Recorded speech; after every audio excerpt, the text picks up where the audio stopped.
The plenary meeting of the General Assembly is called to order.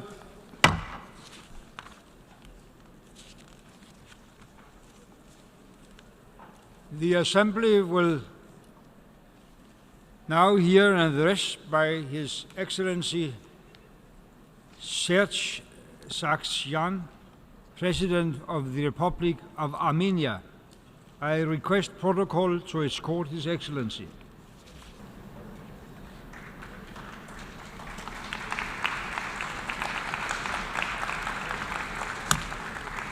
On behalf of the General Assembly, I have the honor to welcome to the United Nations His Excellency Serge Sargsyan, the President of the Republic of Armenia, and to invite him to address the Assembly.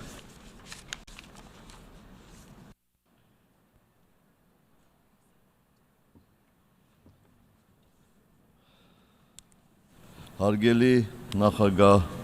Լիկետովտ,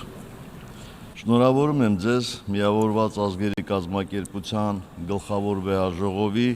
70-րդ նստաշրջանի նախագահի պատվավոր պաշտոնում ընտրվելու կապակցությամբ։ Վստահ եմ,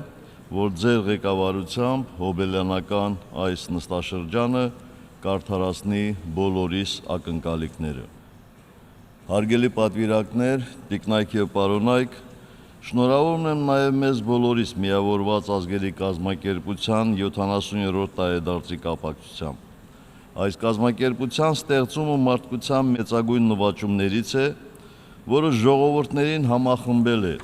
միավորելով ընդհանուր իղձերի և սկզբունքների շուրջ։ Անցած 70 տարիները բնորոշվեցին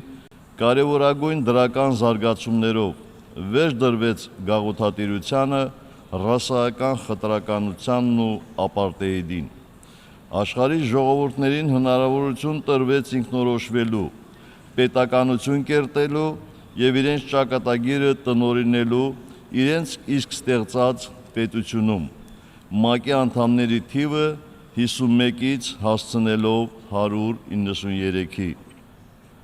Այս բոլոր նվաճումներով հանդերձ պետք է խոստովանենք, որ ներկայում աշխարհը կանգնած է նոր մարտահրավերների առջև՝ ահաբեկչություն, ծայրահեղականություն, անհանդուրժողականություն, տնտեսական ճգնաժամեր, կլիմայի փոփոխություն, թմրամիջոցների, զենքի և մարդկանց ու մարդկային օրգանների տրաֆիկինգ,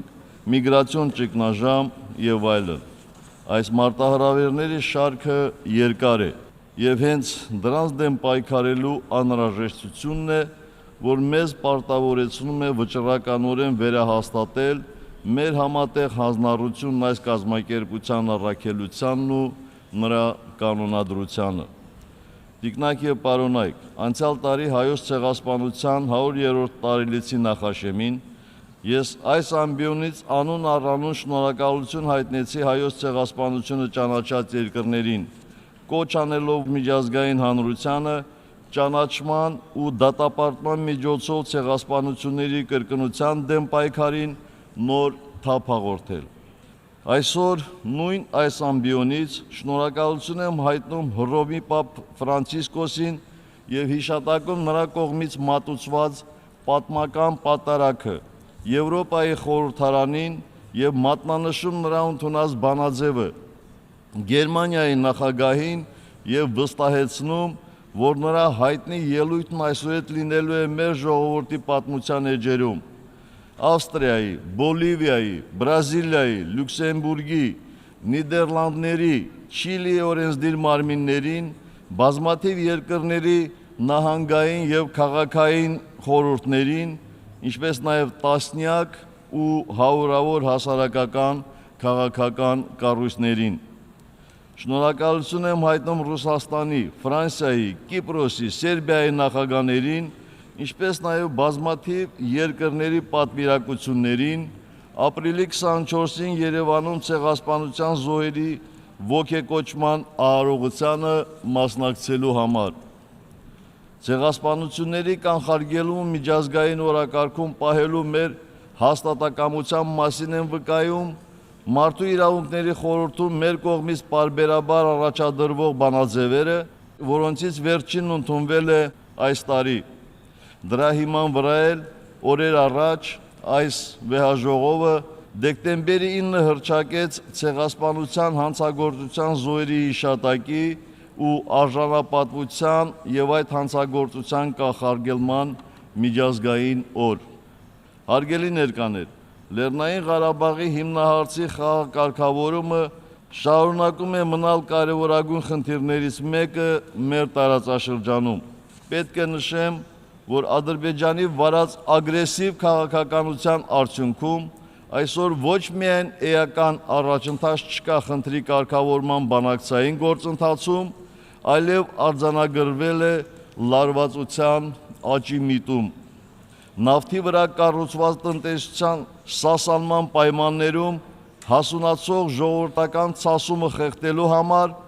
այդ երկրի բռնակալ ռեժիմը խայտառակ ճնշումները գործիք է դարձրել, ինչը սակայն այլևս անբավարար է համարում։ Հիմա նրան սեփական հասարակության ուշադրությունը շեղող պատկերներ են պետք շփման գծից։ Ցանկանում եմ վեհաժողովի ուշադրությունը հրավիրել այն փաստի վրա, որ Ադրբեջանը ի լրումն տարատեսակ սադրիչ գործողությունների արդեն սկսել է կիրառել խոշոր տրամաչափի հրետանի, կրակի տակ պահելով ինչպես Հայաստանի Հանրապետության, այնպես էլ Լեռնային Ղարաբաղի Հանրապետության սահմանամերձ շրջանների խաղաղ բնակավայրերը։ Ընդամենը մի քանի օր առաջ Հայաստանի սահմանամերձ գոտում ադրբեջանական ռմբահարման զոհ դարձան 3 կին, իրենց տանը, իրենց այգում խաղաղ աշխատող հայ կանայք։ Հարց. կա որևէ բանական արարած, ով կարող է որևէ չխեղված տրամաբանություն ցույց տալ նման վայրագության մեջ։ Մեզ համար արդեն ակնհայտ է, Ադրբեջանի ղեկավարությունը անդառնալիորեն կորցրել է ոչ միայն իրականության զգացողությունը, այլև մարդկային բոլոր նորմերը։ Ամերիկայի Միացյալ Նահանգների, Ռուսաստանի եւ Ֆրանսիայի նախագահների համատեղ 5 հայտարարություններն ու ԵԱԿ Մինսկի խմբի ջանքերը լիովին արհամարող Ադրբեջանի նման ագրեսիվ քաղաքականության շարունակելու դեպքում Հայաստանին այլ ընտրություն չի մնում։ Մենք կիրականացնենք անհրաժեշտ իրավական եւ ռազմաքաղաքական քայլերը ապահովելու Հայաստանի Հանրապետության եւ Լեռնային Ղարաբաղի Հանրապետության անվտանգությունն ու խաղաղ զարգացումը։ Թեև բոլորի համար էլ վաղուց ակնհայտ է, թե որ կողմն է հրահրում հրադադարի խախտումները, նշեմ սոսկ մի քանի փաստ։ Տարօրինակ չէ արդյոք, որ Ադրբեջանը տարիներ շարունակ համառորեն հրաժարվում է դիպուկահարներին հետ քաշելու եւ հրադադարի խախտումների մեխանիզմ ստեղծելու ԵԱԿ Մինսկի խմբի համանախագահների առաջարկից։ Հարց է առաջանում. ինչից է վախենում Ադրբեջանը։ Տարօրինակ չէ, որ Ադրբեջանում հյուրընկալված եվրոպական խաղերի ընթացքում, երբ նրանց անհրաժեշտ էր կայունության պատկեր, գրեթե ոչ մի կրակոց չի հնչել սահմանին, մինչդեռ խաղերից անմիջապես հետո դրանք լայնորեն վերսկսվեցին։ Չեմ ակնկալում, որ հավատակ որևէ կողմի պնդումներին, ընդամենը ակնկալում եմ, որ ապավինեք տրամաբանությանը։ Տարօրինակ չէ, որ 21-րդ դարում մեր հարևանն ամեն օր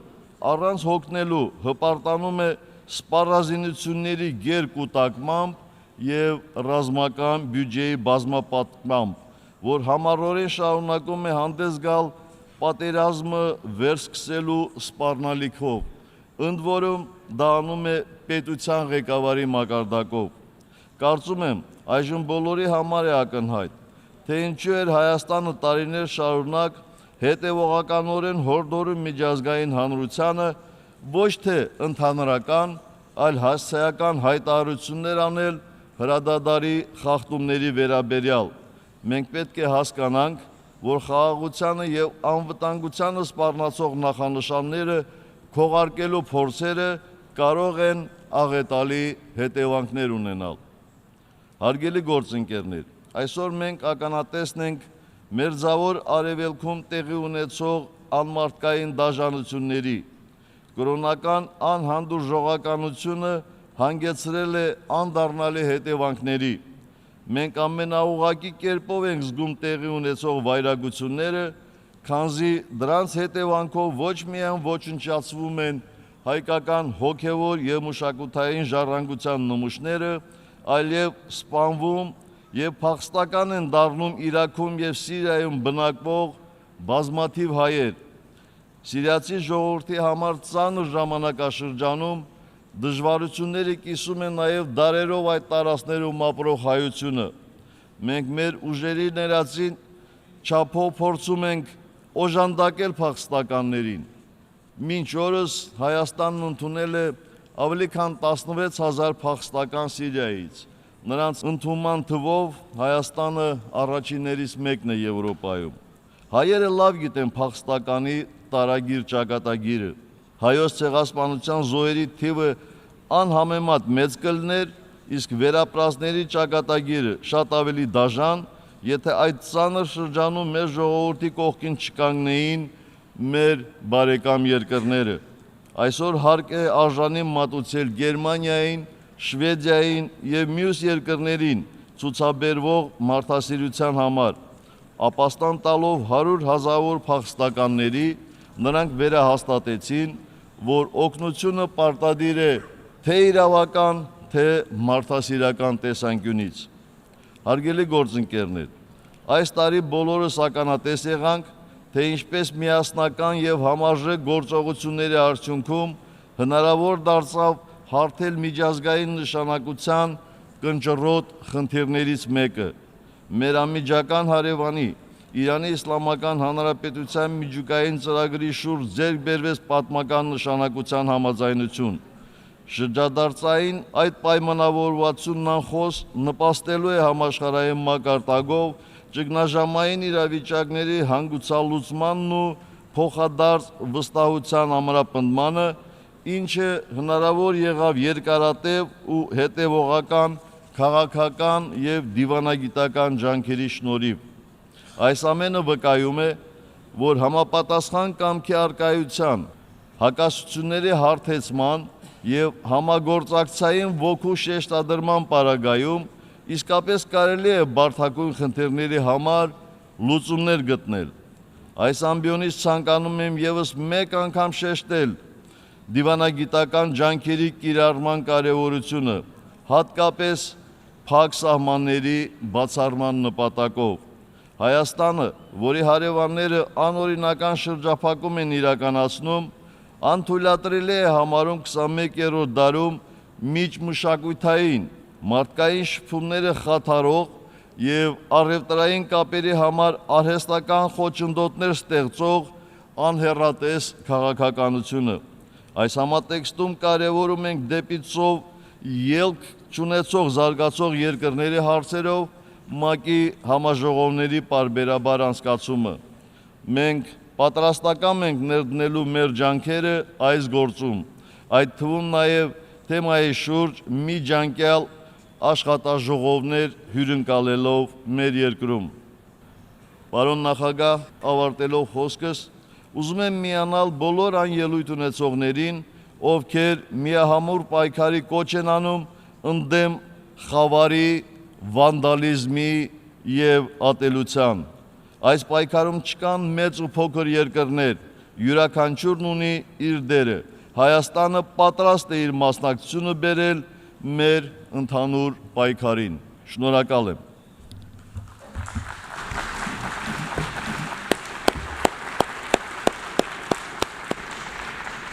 On behalf of the General Assembly, I wish to thank the President of the Republic of Armenia for the statement just made. May I request representatives to remain seated while we greet the President.